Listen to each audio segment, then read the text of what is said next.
kailangan po talaga ng sacrifice eh. Di naman Mm. lang palagi ka magsasacrifice. A little sacrifice lang. Pagkatapos naman dyan nga makuha mo na yung title na USRN, Mm. yan naman din.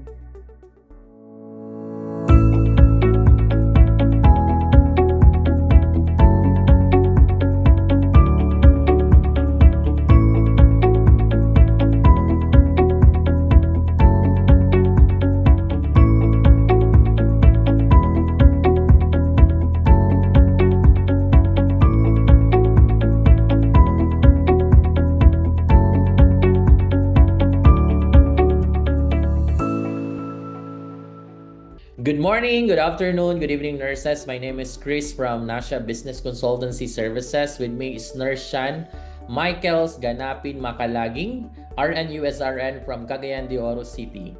We have assisted Nurse Shan with his NCLEX USA exam application process, and today he will share his journey of becoming a USRN and his experience in choosing Nasha with his NCLEX USA exam application process. How are you, sir? Can you introduce yourself? I'm Sean Michaels Makalaging.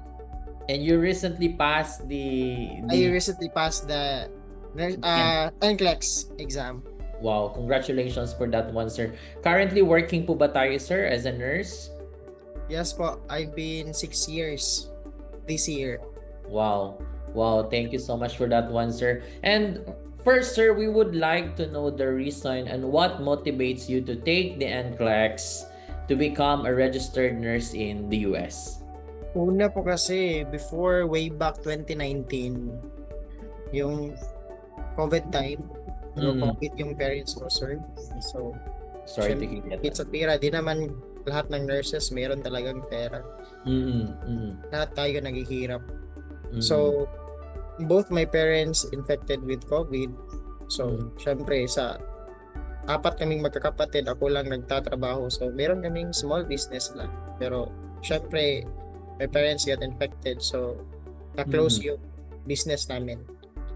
So, ako lang yung parang nagpo-provide para sa amin. So yun.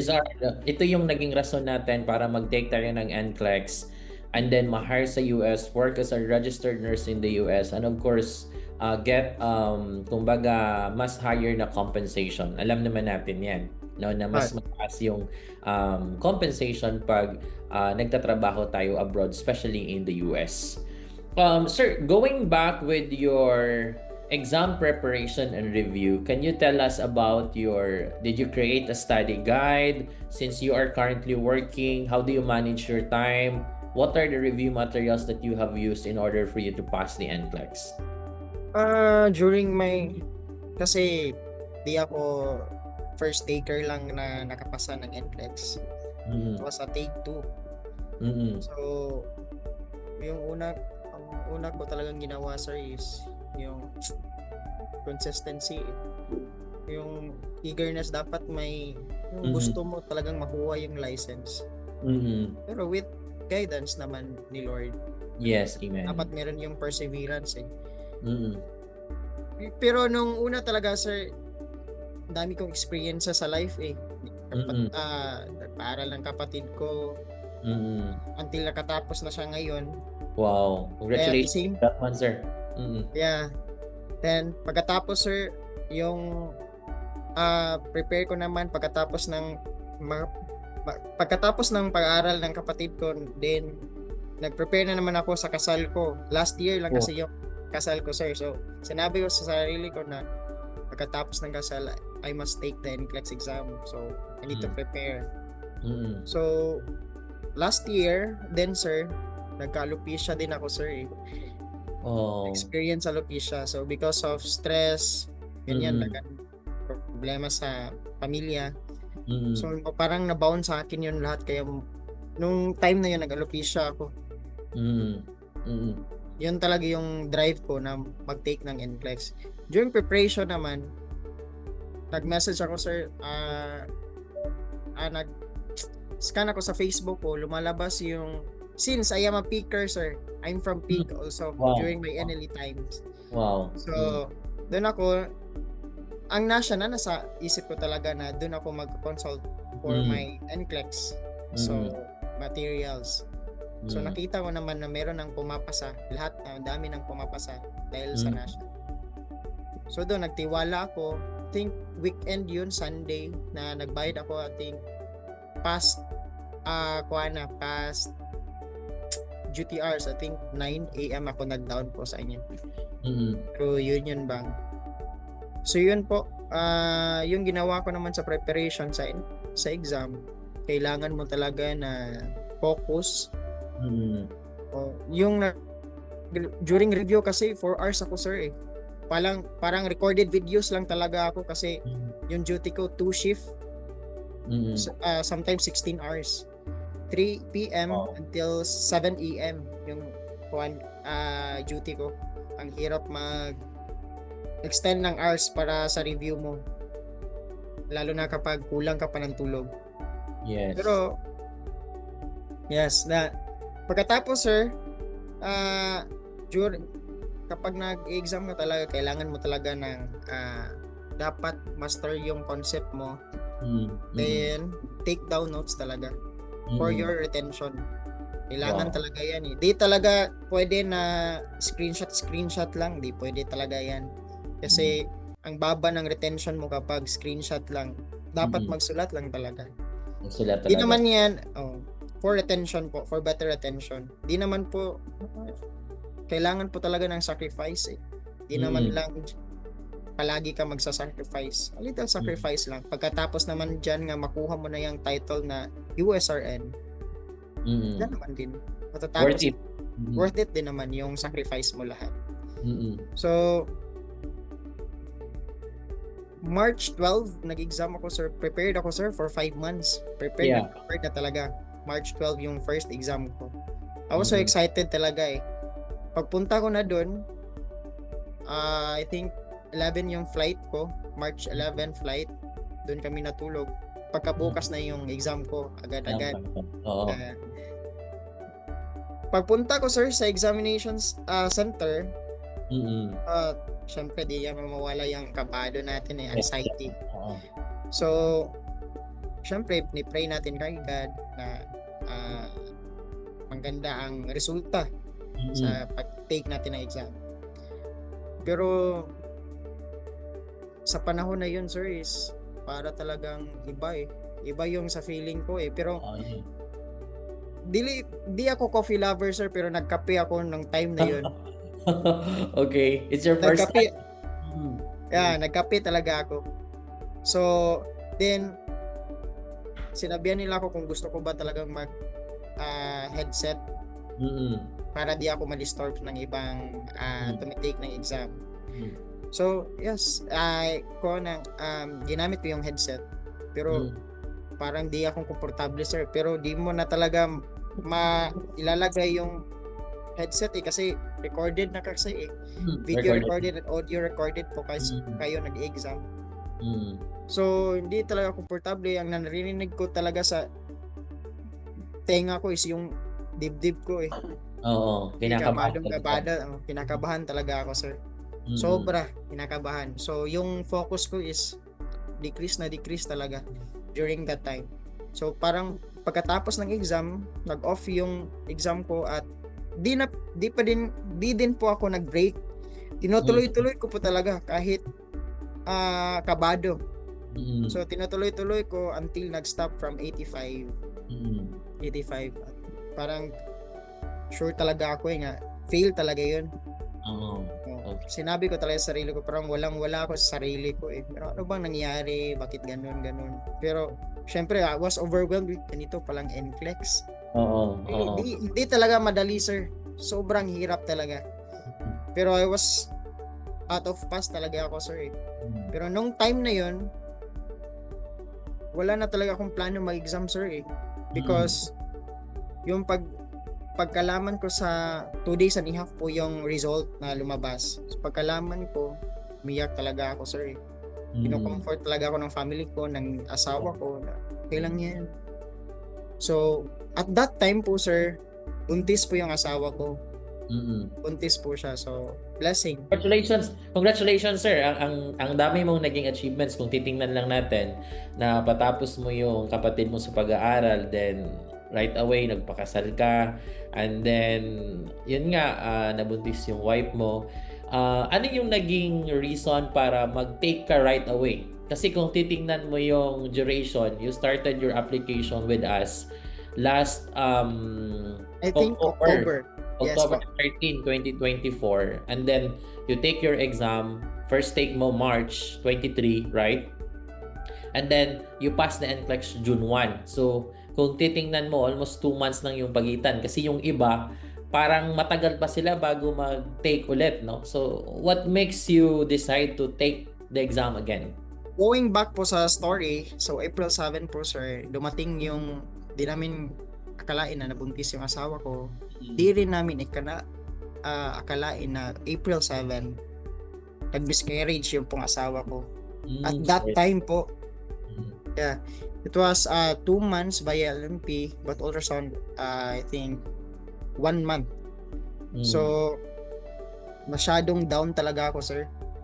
Down talaga ako. So that time is parang hopeless talaga ako sir eh.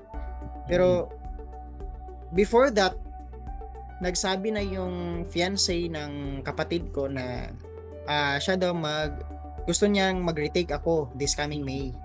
So dapat May ako mag-retake since meron akong idea kung ano po ang NCLEX exam. Yeah.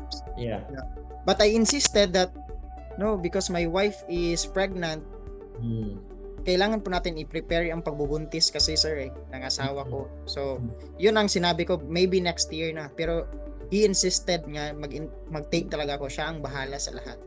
So, pagkatapos sir, nung first talaga na pag-apply ko sir is yung pera ko talaga, lahat gasto sir sa akin kasi yun sir walang nag-sponsor sa akin, lahat. Yeah. Yung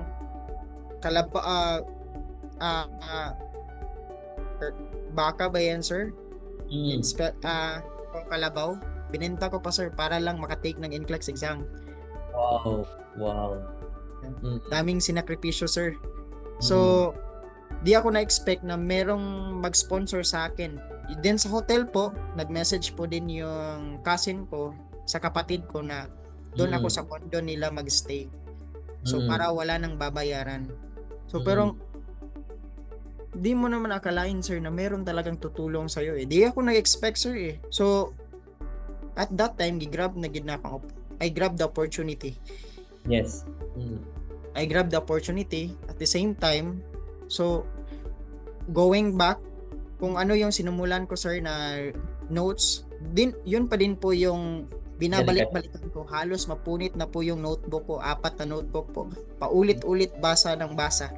Master the concept always. So maglaan talaga ng oras everyday, kahit 2 hours lang, basa ng 3 topics. Yun lang po. Before anything else, you need to pray always. Yes. Because we are nothing without God, sir. Yan po talaga yung nasa, and be humble at all times. Yes. Amen to that, Yan lang sir. po talaga. So, during the examination day, sir, yung pangalawang take mo, since nung first take mo parang na-feel mo na parang it's not for me. But during the second take, how does it feel? Anong number kayo nag-stop? Anong oras kayo nag-stop? The same feeling pa rin ba ang na-feel mo nung first take mo at saka nung second take? Yung second take ko, sir, last May 29, parang iba, sir. At peace of mind talaga ako, sir.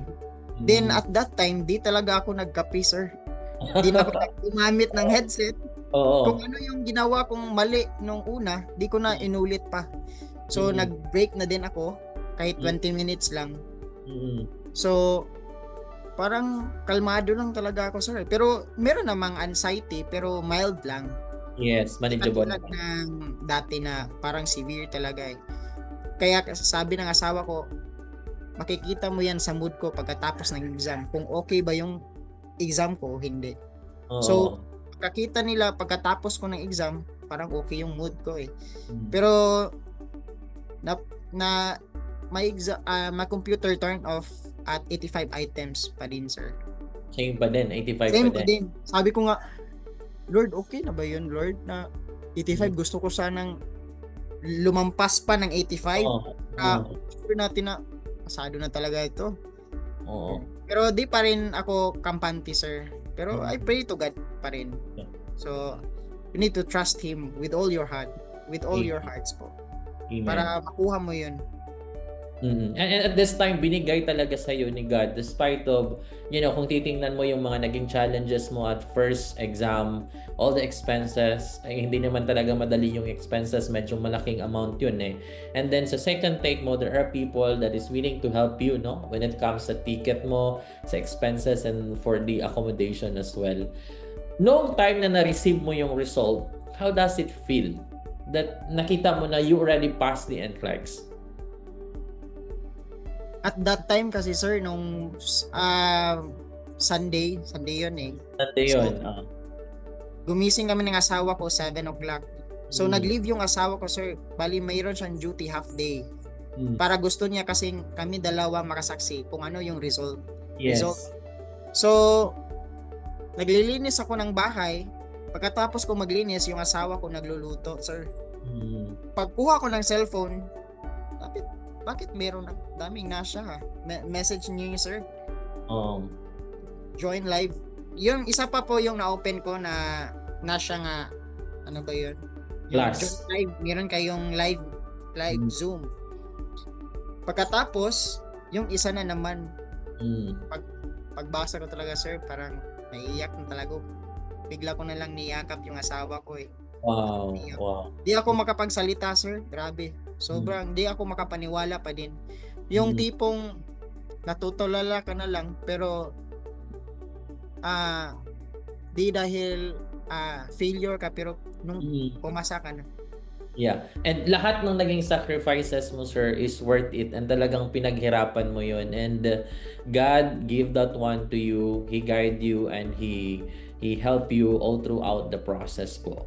So, all of these experiences, sir, from the very beginning, from the step 1 procedure hanggang sa ma-receive mo yung approval mo, all the guidance and support, tell us in detail how Nasha helps you and motivates you all throughout the process po, sir, for you to be able to pass the NCLEX. Nasha is truly a blessing. Wow. Easiest way to compile your documents po. Nasha is always there for you. So, it's an easiest way. Finding Nasha was a truly blessing. Their support is during preparing my NCLEX exam documents just made the entire filing process incredibly smooth. Wow. So, yung staff niyo po, sir, grabe ang malaking tulong. Kung meron kang questions, they replied you. They are dedicated to help and inspiring aspiring USRN. Wow. Thank you. Po, sir. Maraming salamat po, sir. You're a truly blessing po sa lahat. So sana po marami pa po kayong matutulungan ng mga aspiring USRNs po. Wow. Thank you so much for that one, sir. Ganun naman talaga si Nasha. We are not just a processing company na parang, okay, we process your application, no? We want to partner with you in achieving your professional goal abroad. So, after the NCLEX, kahit paghanap ng employer, processing your visa screen, your license endorsement, and any other licensure exam application, nandito naman po kami para tulungan po kayo na makamit nyo yung mga pangarap ninyo sa buhay. And just palagi mong sinasabi na Nasha is a blessing. Actually, Nasha is a Hebrew name, means a blessing to a journey, no? So talagang tumpak siya. Yun po yung talagang goal namin, na maging blessing kami sa mga nurses na gusto nilang maging or gustong ma-achieve yung kanilang professional goal abroad. Ganun po siya, sir. And all of these experiences, sir, and the challenges that you have encountered, what are your message and advices to other medical professionals, nurses who are planning to take the NCLEX, aspiring to become a USRN? Ano yung advice mo sa kanila and message mo sa kanila po? So, the journey you're on is both challenging and incredibly rewarding. The NCLEX is a significant hurdle, but Mm. remember, it was also your gateway to a fulfilling career in nursing. Mm. It's completely normal to feel a mix of excitement Mm. and anxiety, but know that with dedication and the right preparation, you absolutely have what it takes to succeed. Wow. Wow. Thank you for that message, sir. And again, maraming salamat po, sir, for sharing your story, and marami pong nurses ang ma-inspired nito and will do the same, no? Kasi nga yung naging journey mo is hindi naging madali, and they can learn a lot from this story, from the sharing that we have. And your journey, sir, is really amazing and an inspiration to everyone. Congratulations, sir, Nurse Shan. And we look forward seeing you in the coming months and years working as a registered nurse in the US po. Maraming salamat po, sir.